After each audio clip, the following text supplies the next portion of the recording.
మిత్రులందరికీ నమస్కారం. ఈరోజు రాష్ట్రంలో పేరుకు ప్రజాపాలన కానీ జరుగుతున్నదంతా ప్రజా సమస్యలను పక్కదారి పట్టించే పాలన. సమస్యల పరిష్కారానికి బదులు సంచలనాల కోసం కాంగ్రెస్ ప్రభుత్వం, రేవంత్ రెడ్డి గారి ప్రభుత్వం సమయం కేటాయిస్తూ ఉంది. ఇవాళ రాష్ట్రంలో ఏం జరుగుతుందో మనందరం చూస్తున్నాం. మీరు జర్నలిస్టులుగా మీకు కూడా తెలుసు, మీ కుటుంబాల్లో కానీ మీ బంధుమిత్రుల్లో కానీ ఎవరికి ఫోన్ చేసినా ప్రతి 2 ఇళ్లలో ఒకరి జ్వరంతో బాధపడుతున్నారు. ఈ రాష్ట్రంలో జిల్లాల్లో కానీ గ్రామాల్లో కానీ హైదరాబాద్ నగరంలో కానీ ఇవాళ విష జ్వరాలతో ప్రజలు అల్లాడుతూ ఉంటే ఈ ప్రభుత్వం మాత్రం ప్రత్యర్థుల మీద విషం జిమ్మేటువంటి కార్యక్రమానికి రేవంత్ రెడ్డి గారి ప్రభుత్వం పాల్పడుతూ ఉంది. రోజు పత్రికల్లో పతాక శీర్షికన వార్తలు వస్తూ ఉన్నాయి. డెంగ్యూతో ఒకే రోజు 5 మరణించారని, డెంగ్యూతో ఈరోజు ఒక పత్రికలో చదివాను 3 మరణించారని, 4 ఏళ్ల చిన్నారి చనిపోయాడని, ఒక ఇంజనీరింగ్ విద్యార్థి చనిపోయాడని. అంటే పిట్టల్లాగా ప్రజలు రాలిపోతూ ఉంటే విషజ్వరాలతో డెంగ్యూ, మలేరియా, చికెన్ గున్యా వ్యాధులతో గజగజలాడిపోతూ ఉంటే ఈ ప్రభుత్వానికి చీమ గుట్టినట్టు కూడా లేదు. ఒకవైపు లక్షలాది మంది ప్రజలు విషజ్వరాలతో డెంగ్యూతో బాధపడుతూ ఉంటే ఇంకొక వైపు లక్షలాది మంది రైతులు రుణమాఫీ జరగలేదని ధర్నాలు చేస్తూ ఉంటే, ఆందోళన చేస్తూ ఉంటే వాటి నుంచి డైవర్ట్ చేయడానికి, ప్రజల దృష్టి మరల్చడానికి ఒక డైవర్షన్ పాలిటిక్స్కు ఈ ప్రభుత్వం ప్రయత్నం చేస్తూ ఉంది. హైడ్రా పేరిట హైడ్రామా నడుపుతూ ఉన్నారు. ప్రతిపక్షాలను టార్గెట్ చేసుకొని పనిచేస్తూ ఉన్నారు. ఇవాళ మా పల్లా రాజేశ్వర రెడ్డి గారు వాస్తవానికి ఆయన ఒక ఉద్యమకారుడు, నిక్కచ్చిగా నిజాయితీగా తెలంగాణ ఉద్యమంలో పనిచేసినటువంటి నాయకుడు పల్లా రాజేశ్వర రెడ్డి గారు. తెలంగాణ ఉద్యమంలో పోరాటం చేసి ఎన్నో కేసులు అరెస్టులు అయినటువంటి నాయకుడు పల్లా రాజేశ్వర రెడ్డి గారు.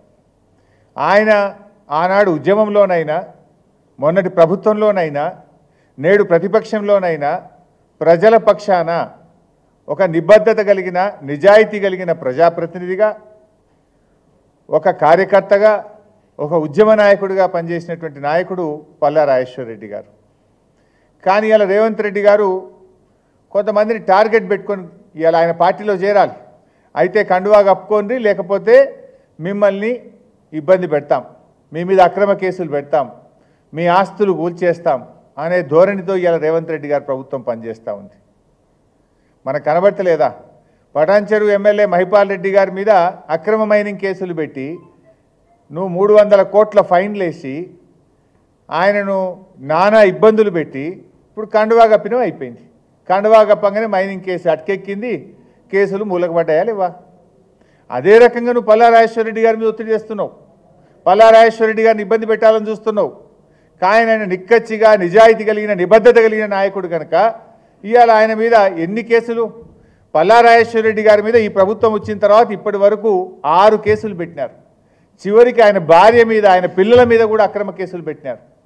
చీమకు కూడా హాని చేయని కుటుంబం, ఆ కుటుంబం అట ఆయన భార్య, ఆయన కొడుకు ఎవరి మీదనో దాడి చేసిందట. దాడి చేస్తే దాని మీద అక్రమ కేసులు. అసలు దాడి చేస్తే మరి ఆధారాలు ఉండాలి కదా.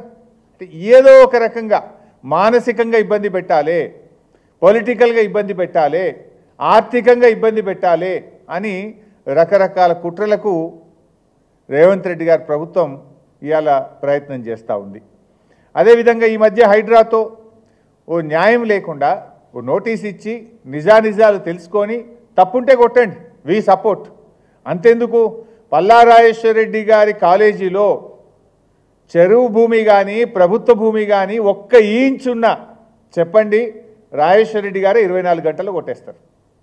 కానీ మీరు ఏ రూల్స్ లేవు, ఏ నిబంధనలు లేవు, రాత్రి వచ్చి కొట్టమంటే ఇన్స్టిట్యూషన్స్ని కొట్టద్దు కదా. దాని ఎఫెక్ట్ ఎవరి మీద పడుతుంది? అక్కడ దాదాపు 1000 మందికి వైద్యం పొందుతూ ఉంటారు, అక్కడ 100 మంది విద్యార్థులు చదువుతూ ఉంటారు.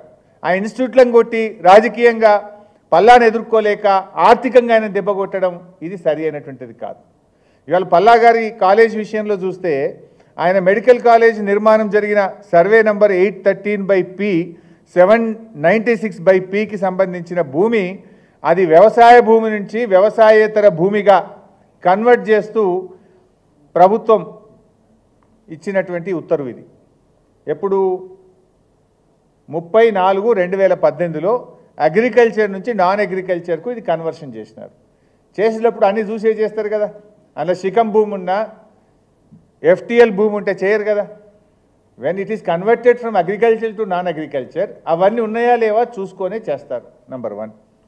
నంబర్ 2, ఇరిగేషన్ డిపార్ట్మెంటు అప్పుడు సర్వే చేసి చాలా స్పష్టంగా ఇందులో FTL భూమి కానీ బఫర్ కానీ లేదు అని చెప్పి ఇరిగేషన్ డిపార్ట్మెంట్ ఇచ్చినటువంటి లెటర్. ఇందులో ఎంత స్పష్టంగా చెప్పిందంటే the distance between the full tank level counter and applicant land is measured. It is to certify that the applicant land is not affected in the full tank level and buffer zone of Nadem Cheruvu. ఇంత స్పష్టంగా అందులో FTLలో కానీ బఫర్లో కానీ లేదని irrigation department కొలిచి survey చేసి అప్పుడు report ఇచ్చింది. దాని తర్వాత మీరు joint survey irrigation and revenue department కలిసి జాయింట్ సర్వే చేసి వాళ్ళు కూడా రిపోర్ట్ ఇచ్చింది. ఇది దానికి సంబంధించిన పేపర్. ఈ జాయింట్ సర్వేలో కూడా చూస్తే it was observed that no part of land in survey number 813 part of is coming under FTL and buffer zone area of Nadam Cheruvu Ghatkesar Medchal district. ఒక చిన్న ముక్క కూడా FTLలో కానీ బఫర్లో కానీ రావడం లేదని రెవెన్యూ మరియు ఇరిగేషన్ శాఖలు సంయుక్త సర్వే చేసిన తర్వాత ఇచ్చినటువంటి రిపోర్ట్ ఇది. ఆ తర్వాత జిల్లా కలెక్టర్ అప్పుడు MV రెడ్డి గారు ఉన్నారు. జిల్లా కలెక్టర్ గారు కూడా ఆయన జిల్లాకు సంబంధించినటువంటి మీటింగు హై లెవెల్ మీటింగ్ జిల్లాది పెట్టి వారు కూడా రిపోర్ట్ ఇచ్చిండ్రు. ఇది జిల్లా కలెక్టర్ గారు ఇచ్చినటువంటి రిపోర్ట్ ఇది. ఇందులో జిల్లా కలెక్టర్ గారు కూడా ఏం రిపోర్ట్ ఇచ్చిండ్రంటే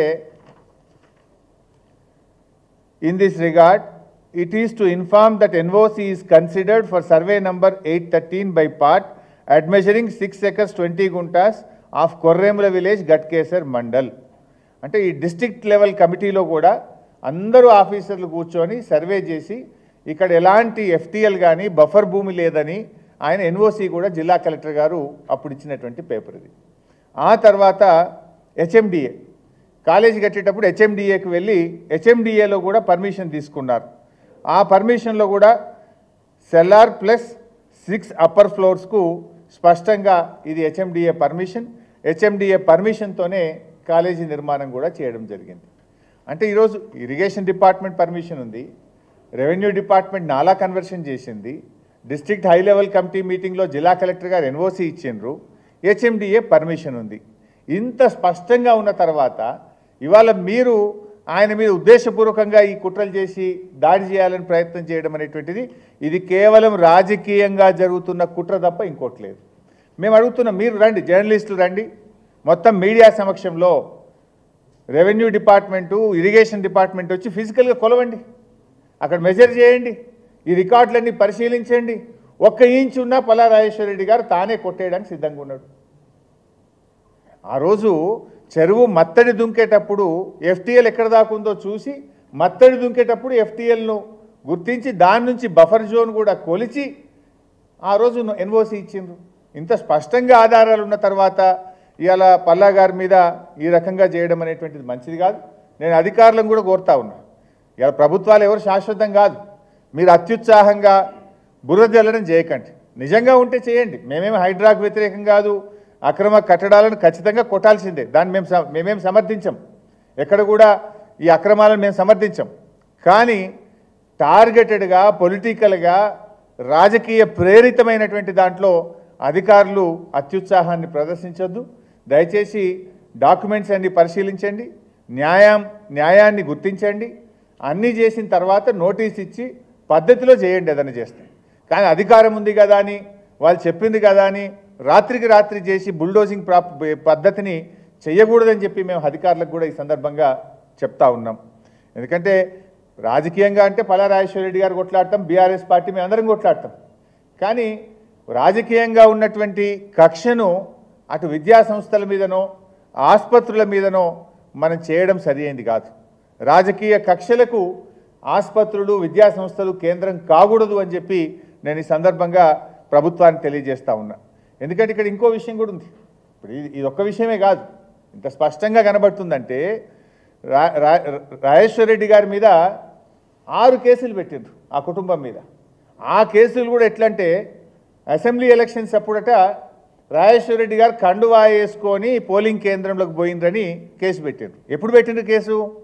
ఎలక్షన్ అయిపోయినాక 6 నెలలకు పెట్టిండ్రు. రూల్స్ ఏముంటాయంటే ఎలక్షన్కి సంబంధించిన కేసులు ఏదైనా ఉంటే 3 నెలల లోపలనే పెట్టాలి. పెడితే కూడా అది ఎలక్షన్ ఆఫీసర్లో అధికారులో పెట్టాలి.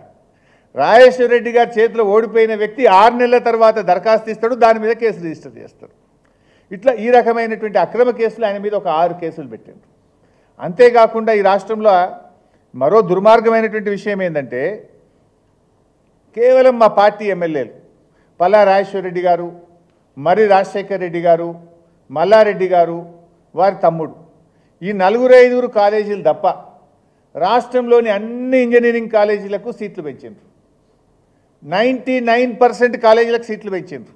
ఒక్క 4నే టార్గెట్ చేసిండ్రు. ఎవరు? వాళ్ళు మా బీఆర్ఎస్ ఎమ్మెల్యేలు. దానికి జేఎన్టీయూ అనుమతి ఉంది, సీట్లు పెంచడానికి ఏఐసిటి అనుమతి ఉన్నది, అవసరమైన ఎక్విప్మెంట్ ఉన్నాయి.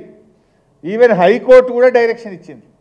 హైకోర్టు చెప్పింది, జేఎన్టీయూ చెప్పింది, ఏఐసిటి చెప్పింది, అన్ని అనుమతులు ఉన్నాయి, అన్ని టెక్నికల్గా ఉండాల్సినటువంటి అన్ని ఫీచర్స్ ఉన్నాయి. అయినా మా ప్రభుత్వానికి విశేష అధికారం ఉంది. వీళ్ళు 4 టీఆర్ఎస్ వాళ్ళు కనుక వీళ్ళకి ఇయ్యం, కేవలం టీఆర్ఎస్ ఎమ్మెల్యేలు కనుక మిగతా అందరికి ఇచ్చి 99% కాలేజీలకు ఇచ్చి 1% కేవలం మా పల్లా రాజేశ్వర రెడ్డి గారు, మరి రాజశేఖర్ రెడ్డి గారు, మల్లారెడ్డి గారి కాలేజీలను టార్గెట్ చేసి వీళ్ళ కాలేజీలకు మాత్రమే సీట్లు పెంచడానికి అనుమతి ఇవ్వలేదు. పైగా తగ్గించింది, ఇంకా పెంచడం విడిచిపెట్టాడు, తగ్గించింది. అంటే దీన్ని బట్టి ఒక్క ఉదాహరణ కాదు, మీరు చూస్తే కేసులు పెట్టడం కానీ, ఇంజనీరింగ్ కాలేజీలలో సీట్లు తగ్గించడం కానీ, ఇవాళ FTL పేరు మీద హైడ్రామా పేరిట ఇవాళ కాలేజీలను కూల్చివేసి ఆసుపత్రులను కూల్చివేసేటువంటి కుట్రలు కూడా జరుగుతూ ఉన్నాయి. రాజేశ్వర రెడ్డి గారు అన్ని అనుమతులు చూపించినాం కదా. నాలా కన్వర్షన్ ఉంది, ఇరిగేషన్ పర్మిషన్ ఉంది, district high level committee permission ఉంది, HMDA పర్మిషన్ ఉంది. ఇంక ఈ రాష్ట్రంలో ఒక కాలేజీ కట్టడానికి ఎన్ని అనుమతులు ఉండాలో అన్ని అనుమతులు తీసుకొని రాజేశ్వర రెడ్డి గారు కట్టింది తప్ప ఎక్కడ కూడా ఒక్క తప్పు కూడా చేసిన పరిస్థితి లేదు. కానీ మీరు ఇవాళ అధికారాన్ని అడ్డం పెట్టుకొని రాజకీయ పరంగా ఇవాళ కక్ష సాధింపు చర్యలకు పాల్పడడం మంచిది కాదు. దీన్ని మానుకోవాలని, ఒకవేళ మీకు అనుమానం ఉంటే మీడియా సమక్షంలో అధికారులు వచ్చి పల్లా రాజేశ్వర రెడ్డి గారి సమక్షంలో మీరు కొలవండి, నోటీస్ ఇవ్వండి. దెన్ ఏదైనా ఒక ఇంచున్న రాజేశ్వర రెడ్డి గారి కొట్టుకోవడానికి సిద్ధంగా ఉన్నారు. కానీ మీరు రాత్రి వస్తే అక్కడ ఏముంటుంది? Medical college. అది మెడికల్ కాలేజీలో చాలా కాస్ట్లీ ఎక్విప్మెంట్ ఉంటాయి. ఈవెన్ పిల్లలకు నేర్చుకోవడానికి డెడ్ బాడీస్ కూడా ఉంటాయి అక్కడ. ఆ పిల్లలకు ఎన్నో వసతులు, ఏర్పాట్లు, చాలా ఎక్విప్మెంట్. నువ్వు రాత్రి వచ్చి వాటి అన్నింటినీ అట్లే కొట్టేస్తే రేపు ఏమైతుంది? ఆ పిల్లల భవిష్యత్తు ఏంది? అక్కడ ఉన్నటువంటి ఆస్తుల భవిష్యత్తు ఏంది? దాని సంగతి ఏంది?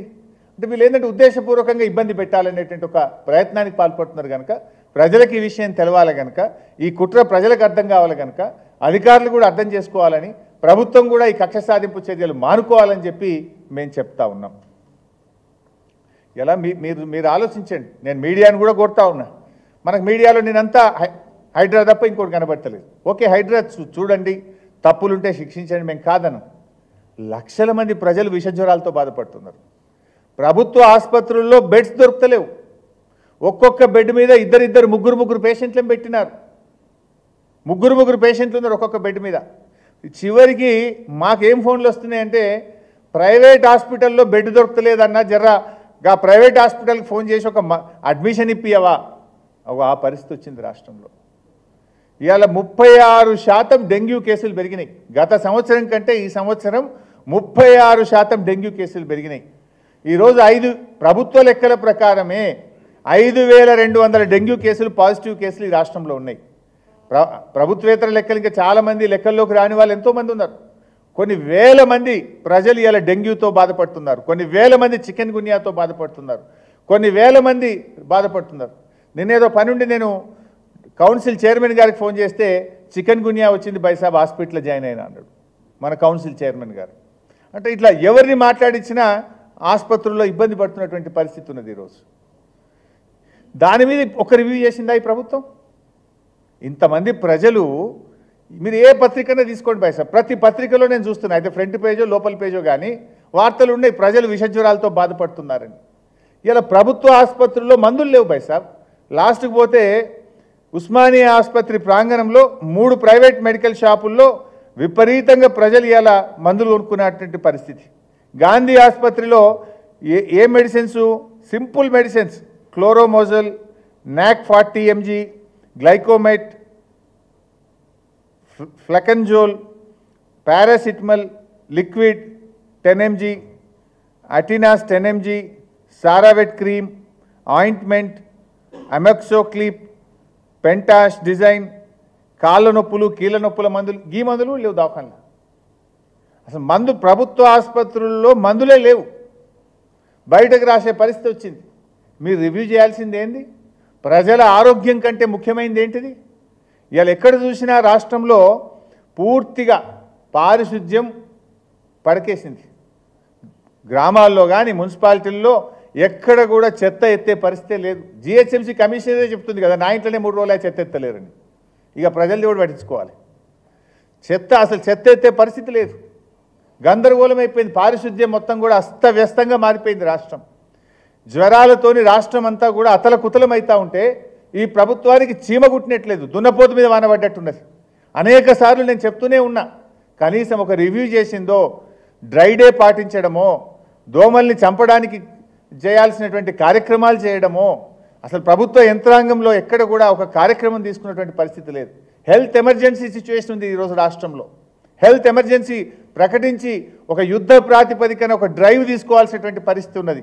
కానీ ప్రభుత్వం అదేం పట్టించుకోకుండా టార్గెటెడ్గా ఈరోజు ప్రతిపక్షాలను ఇబ్బంది పెట్టే ప్రయత్నం చేస్తూ ఉన్నారు. రుణమాఫీ మీద రోజుకో మాట, మంత్రిలో మాట, ఏ మంత్రి ఏం మాట్లాడతాడో తెలియదు. ఇవాళ వాళ్ళ మంత్రులే చెప్పింది కదా, ముఖ్యమంత్రి ఏమో రుణమాఫీ అయిపోయిందంటాడు, నన్నేమో వాగులో దుంకి సాగుమంటాడు ముఖ్యమంత్రి. ఇక పొంగులేటి మంత్రి గారేమో ఇంకో 12,000 కోట్లు ఇచ్చేది ఉంది బైసాబ్, మెల్లగిస్తాము అంటాడు ఆయన. ఇక ఇంకో మంత్రి ఉత్తమ్ కుమార్ రెడ్డి ఏమో ఇంకో 17 లక్షల మంది రైతులకు ఇచ్చేది ఉంది, మెల్లమెల్లగిస్తాము అంటాడు. వ్యవసాయ మంత్రి ఏమో సాంకేతిక కారణాలు ఉన్నాయి, ఇంకో 22 లక్షల మందికి ఇచ్చేది ఉన్నది, మెల్లగిస్తాము అంటాడు. ఇక ఉప ముఖ్యమంత్రి ఏమో 7,500 కోట్లే బ్యాంకులో ఇచ్చింది, ఇస్తలేరు, జల్దీ ఇవ్వాలని ఉప ముఖ్యమంత్రి మాట్లాడతాడు. ఇప్పుడు అన్ని కుంటి సాకులు, సాంకేతిక కారణాలని చెప్పి మాట్లాడుతున్నారు. లక్షల మంది రైతులు ఆందోళన చెందుతూ ఉన్నారు. దాని గురించి పట్టించుకోమంటే ఇవాళ పట్టించుకోకుండా ఈ రకంగా కుట్రలకు పాల్పడుతూ ఉన్నారు. నిజంగా ఇవాళ రుణమాఫీ విషయంలో మేము ఒకటే అడుగుతూ ఉన్నాం, నిజంగా ఓ వైట్ పేపర్ రిలీజ్ చేయండి. మీరు ఎప్పట్లోగా రుణమాఫీ పూర్తి చేస్తారో ప్రజలకు స్పష్టత ఇవ్వండి. మీరు పెట్టుకున్న గడువులన్నీ కూడా జోక్ అయిపోయినాయి. డిసెంబర్ 9 అన్నారు, మార్చి 30 అన్నారు, ఆగస్టు 15 అన్నారు. అన్ని గడువులు అయిపోయినాక ఇప్పుడేమో సాంకేతిక సమస్యలు అని మాట్లాడుతున్నారు. కరెంటు పోయిందంటేనేమో ఎలుకలు, తొండలు, ఇంకేమో చెప్తున్నారు. ఇవాళ కూడా పేపర్లు వచ్చింది, ఇవాళ బల్లులు, ఇంకేదో వచ్చింది ఇవాళ పేపర్లో. కరెంటు పోతుందంటేనేమో బల్లులు, తొండలు అడ్డం వచ్చినాయట. రుణమాఫీ చేయమంటే సాంకేతిక సమస్యలు అడ్డం వస్తున్నాయట వీళ్ళకు. మరి గతంలో ఎందుకో రాలేదు, ఇప్పుడే ఎందుకో వస్తున్నాయి. చేయచేతగాక, ప్లానింగ్ లేక, సాంకేతిక సమస్యలు అనే కుంటి సాకులు చూపించేటువంటి ప్రయత్నం చేస్తూ ఉన్నారు.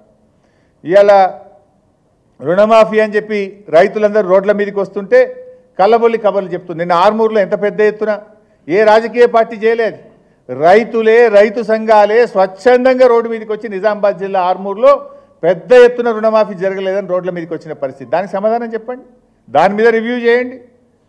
రేవంత్ రెడ్డిది అంతా డబుల్ స్టాండర్డ్. అది అదానీ మీద అయినా, అన్నదాతల మీద అయినా ఆయనది డబుల్ స్టాండర్డే. ద్వంద్వ ప్రమాణాలతోని ఇవాళ డైవర్షన్ పాలిటిక్స్తో రేవంత్ రెడ్డి పాలన జరుగుతూ ఉంది. నోటితో తిట్టడం తప్ప నోటితో ఇచ్చిన మాట మీద నిలబడడం రేవంత్ రెడ్డి గారికి చేత కావడం లేదు. ఇవాళ దేవుళ్ళనే మోసం చేసిండు, ప్రజల్ని మోసం చేయడం ఆయనకో లెక్కన. దరఖాస్తు ఇచ్చి దండం పెట్టిపోండి అన్నట్లున్నది ఇవాళ రైతుల పరిస్థితి. ఆడపోయి ఏఈఓలకు ఇవ్వండి. అరే మొదటి రుణమాఫీ అయిపోయి ఎన్ని రోజులైంది? ఇచ్చిన దరఖాస్తులకు ఒకటన్నా మీరు మీ ఏఈఓలపై ఎంక్వైరీ చేస్తున్నారా? ఇప్పటి వరకు రేషన్ కార్డు మీద ఒక క్లారిటీ ఇచ్చిండ్రా?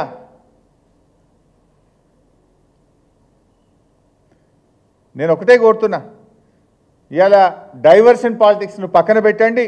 దేవుడి మీద ఒట్టేసి ఇచ్చిన మాటను గౌరవించి తక్షణమే రైతులందరికీ రుణమాఫీ చేయండి. మీరు చెప్పింది 31,000 కోట్లు, చేసింది 17,000 కోట్లు, ఇంకా 14,000 కోట్ల రూపాయలు రైతులకు ఇవ్వాల్సి ఉంది. ఆ 14,000 కోట్లు ఇవ్వండి. ఆ 14,000 కోట్లు ఇచ్చి రైతుల్లో ఉన్న ఆందోళన తొలగించండి. దేవుళ్ళ క్షమాపణ చెప్పండి, రైతులకు న్యాయం చేయండి అని చెప్పి ప్రభుత్వాన్ని మేము డిమాండ్ చేస్తూ ఉన్నాం. ఇలా రైతు భరోసా ఏమైంది? మీరు రైతు భరోసా గురించి మాట్లాడితే ఏమంటున్నారు? ఇక అవుతుంది, అగవుతుంది. ఎప్పుడు దానికి కమిటీ చేసిండ్రు, జిల్లాలు తిరిగిండ్రు, కొన్ని జిల్లాలు తిరగనే లేదు. అసెంబ్లీలో పెడతాం మాట్లాడతామన్నారు, అసెంబ్లీలో పెట్టనే లేదు. మరి ఆగస్టు చివరి వారంలో వచ్చినాం. ఇలా చిన్న రైతులు ఉంటారు, వాళ్ళు లోన్ తీసుకొని రైతులు ఉంటారు. మరి వాళ్ళ పరిస్థితి ఏంది? ఇలా ఎన్నో పోడు పట్టాలు ఇచ్చినాం. ఆ పోడు పట్టాల వాళ్ళకి బ్యాంకులు లోన్లు ఇయ్యాయి. ఆ పోడు పట్టాల రైతులకు మరి ఈరోజు రైతు భరోసా రాకపోతే వ్యవసాయం ఎట్లా చేయాలి? ఆల్రెడీ నాట్లు అయిపోయినాయి, కలుపు అయిపోయింది, మందులు కొనుక్కోవాలి. ఇప్పుడు ఎరువు బస్తాలు కొనాలి. ఆ ఎరువు బస్తాల కన్నా రైతు భరోసా అందించండి. తక్షణమే ఇచ్చిన మాట ప్రకారంగా 7,500 రూపాయలు రైతు భరోసా కింద రైతులకు అందించాలని చెప్పి ఈ ప్రభుత్వాన్ని డిమాండ్ చేస్తూ ఉన్నాం. ఈ విషయంలో ఎందుకు ఆలస్యమని మేము అడుగుతూ ఉన్నాం. అయితే మొన్న పొంగిలేటి గారు కానీ నిన్న బట్టి విక్రమార్క గారు కానీ ఏదో అప్పుల విషయంలో మాట్లాడారు. నేను ఒకటే అంటున్నా, మీరందరూ కూడా చూశారు, అసెంబ్లీలో నేను చాలా స్పష్టంగా అప్పుల విషయంలో చెప్పాను. అప్పులు ఎందుకు తీస్తారు రా మీరు? అప్పుల విషయంలో నేను అసెంబ్లీలో చాలా స్పష్టంగా చెప్పిన. నేను ఈరోజు ఇక్కడ ప్రెస్ మీట్లో చెప్తలేను. ఒక మంత్రి అంటాడు 7,15,000 కోట్ల అప్పు అయిందంటాడు, ఇంకో మంత్రి అంటాడు 6 లక్షల కోట్లు అయిందంటాడు, వాడు 7 లక్షలు అంటాడు. నోటికి మొక్కాలి వాళ్ళకు. నేను బయట మాట్లాడలే, డిప్యూటీ సీఎంను కుర్చీలో కూర్చోబెట్టి ఆర్థిక మంత్రికి సాక్షిగా నిండు శాసనసభలో చెప్పిన బీఆర్ఎస్ ప్రభుత్వ అప్పు 4,26,499 కోట్లు మాత్రమే. 4,26,499 కోట్లు మాత్రమే. కానీ వీళ్ళు బిల్డప్ ఏమిస్తుండ్రు?